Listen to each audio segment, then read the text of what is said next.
What's going on, everybody? Chaseontwowheels here, and today the bike behind us in the garage is our CBR 300 single R. So if you guys have been watching all the videos, keeping up with all our builds, today we are going to be finishing up the teardown on our CBR 300 to make it a rolling chassis. It will be ended up having wheels and tires, forks, frame, and a swing arm. By the end of the day, that's the only thing that will be left on this thing. We just recently did this to our CBR 600, so there's a slightly better chance than normal that I will know how to do some of the things on this video.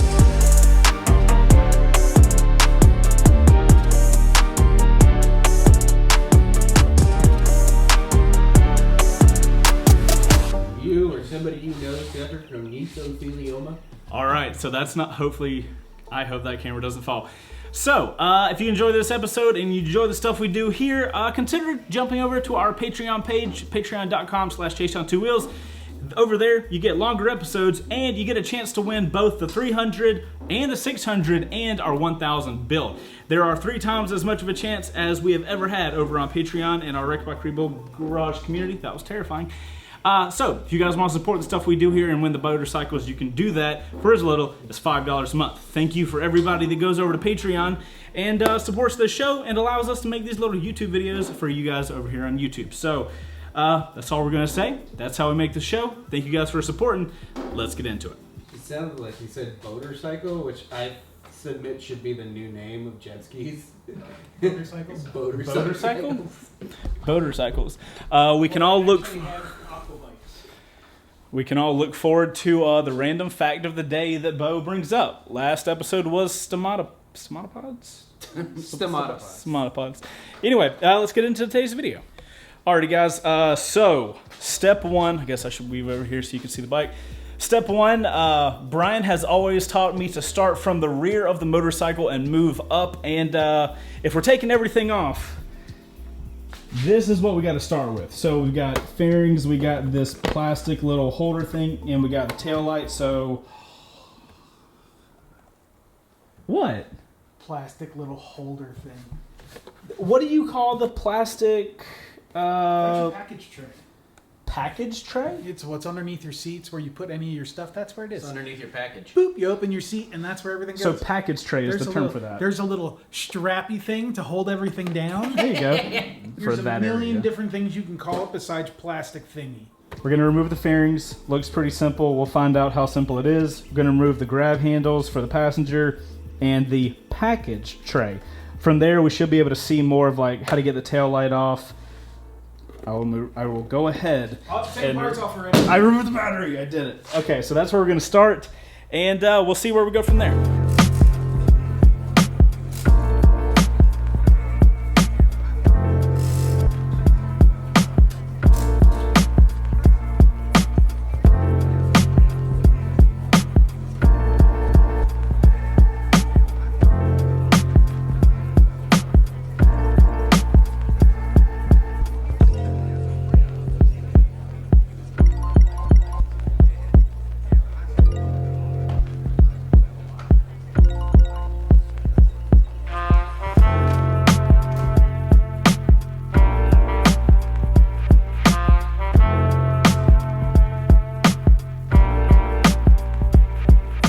So we thought it would be easy just to remove the fairings and like a couple bolts here, a couple bolts there.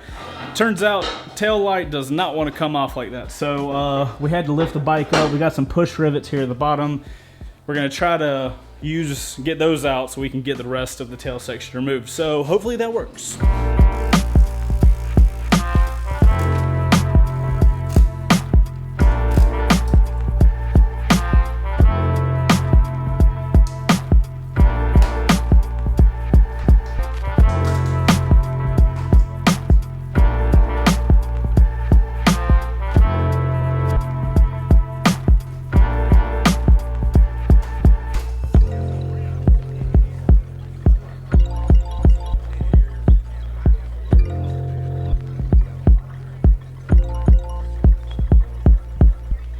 Holy goodness me, man. 300 should be easier, said Chase. Nope.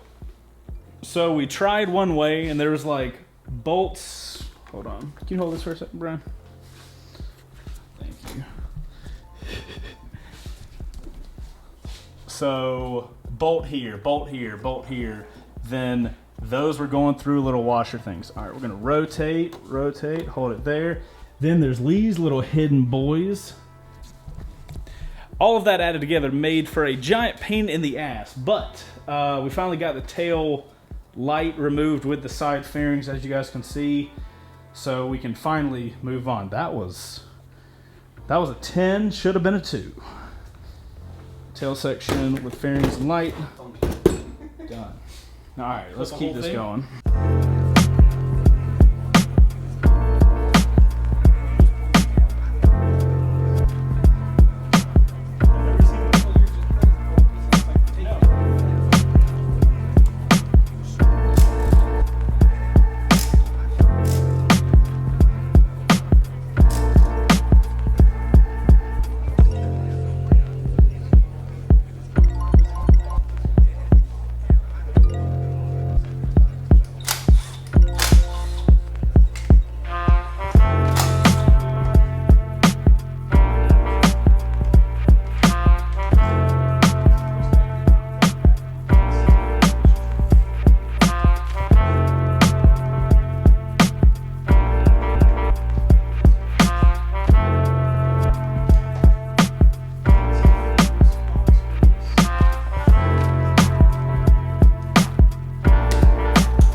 Status update.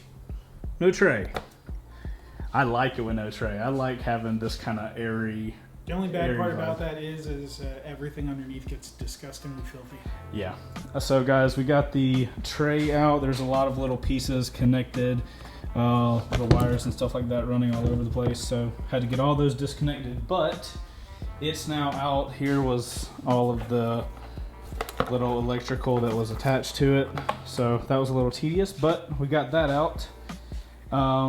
And to finish up the rear, so are we going to remove the seat latch, or are we just going to leave that? No, we're going to take it out. We're not putting the same seats back on it, so. True. So the only things left for the rear would be the seat latch and then the braking system for the rear, correct? We could save the brakes for just one big thing. Its own thing. Cool. But we still need to dismount the regulator rectifier, the ECU, pull the rest of this wiring out, the seat latch. You know what I mean? All this stuff has to come off, so now's the time. We're back here, we're working, and we'll just strip all this stuff off the frame, even if, this brake reservoir, even if we just unbolt it and let it dangle for now. We're working back here. Let's get everything off of it. All right, the stripping continues. Yeah! I thought you would enjoy that. Okay. All right, guys, let's keep this thing going.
Alright guys, so Let's go here.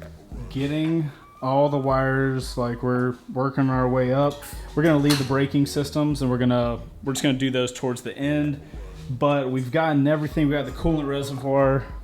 It leaked all over the place. But hey, it's clean now. And we're just continuing on. It's kind of a tedious process, making sure you guys can see that every bit you go up, there's like another little piece holding the wires where they're supposed to go. So it's a little bit of a tedious process working our way up, but we're just we're making our way towards the front of the motorcycle.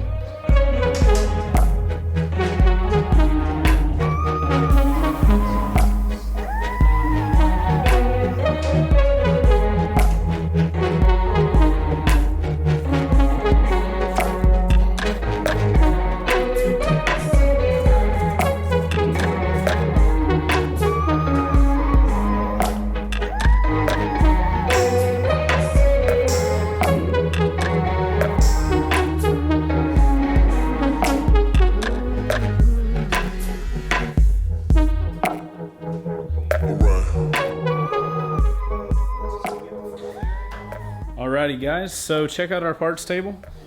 Just got the radiator off, and that's the coolant reservoir that leaked everywhere.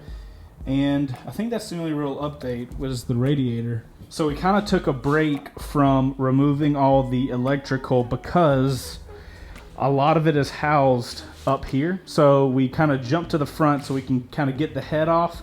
That's going to give us access to run these wires back, and then we'll kind of just yank them out like Ace Ventura, where he pulls the head and the whole. Anyway, okay, might have been the wrong movie. Yeah, totally lost on that one. Ace Ventura and The with lots of stuff coming off of it. no Ace Ventura, Pet Detective, where he's with all the African tribe, and they're like pulling people's hearts out and stuff. You know what I'm talking about? Yeah, the second one. Yeah. So it's somewhere. We're gonna remove this so we can get to all the You wires. can cut that out. No, you leave that because I knew a movie, so we gotta be proud of that. All right, so we're gonna continue the electrical process, kind of with the head. What?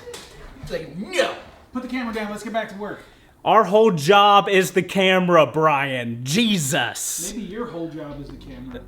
Yes, and by facto, All right, I'm our gonna start job. taking parts out then if you're gonna sit It's there. bad to talk too long.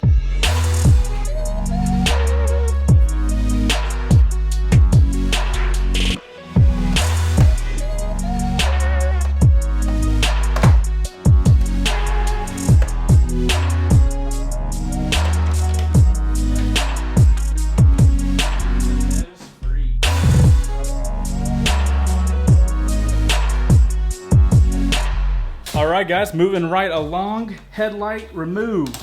Speedo is here. Got our little Triceratops over here. We're kind of running low on space for our parts table, but yeah, this thing came off as kind of one massive assembly, as you guys saw. Is that gonna? Please don't fall into that. That would suck. All right, kind of little stunt bike situation kind of going right here. It's hard to do stunts with no power. We'll worry about that later. So now we're going to remove the headlight bracket. Front upper stay. This is the actual stay. Okay, so we'll move the front upper stay. From that point, we should have full openness to finish up the electrical. Correct. Sweet. I love being correct. We're almost there. Doesn't happen often. Got to appreciate when it happens. Keep on cruising. Keep on. I see what you did there, because. Keep on cruising. Yep.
let's look and see how small the frame is compared Like to the this way? 600.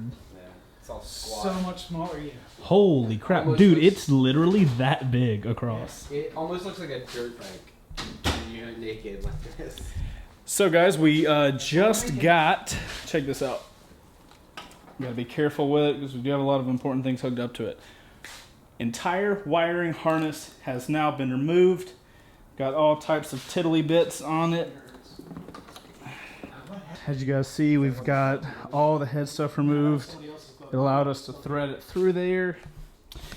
So the only thing really left is the front braking system, rear braking system, levers, switches, and grips. Fender, yep. hardware, Okay. all these little fun frame cover rubber boot thingies that are on here. And we also want to mark Spacers where and- we're going to cut as well, correct? What we're taking off, yeah. Right. All right, so we're making good progress, guys. The wiring harness is super finicky, so if you guys are out there doing your wiring, removing your wiring harnesses, you got a long job ahead of you. So, on to the last couple bits.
All right, guys, proud to say that behind me is a fully stripped down CBR 300R. Cut to a montage.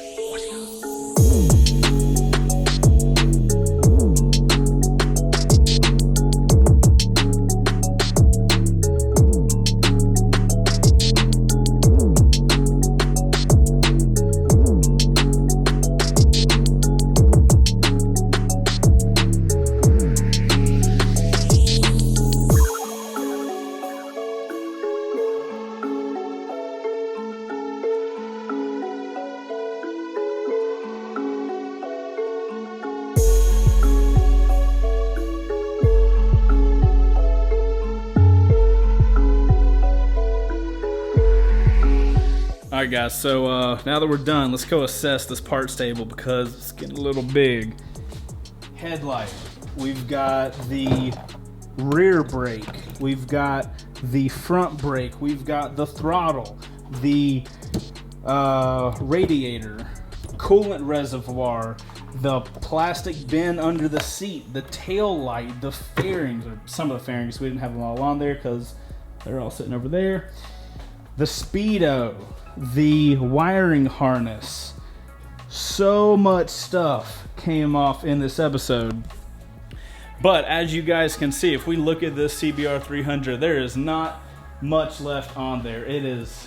Bikes look so cool stripped down like that. Yeah, that's one of the things I posted on Instagram the other day. It's so cool, this process of taking everything apart. But like, seriously guys, look how thin.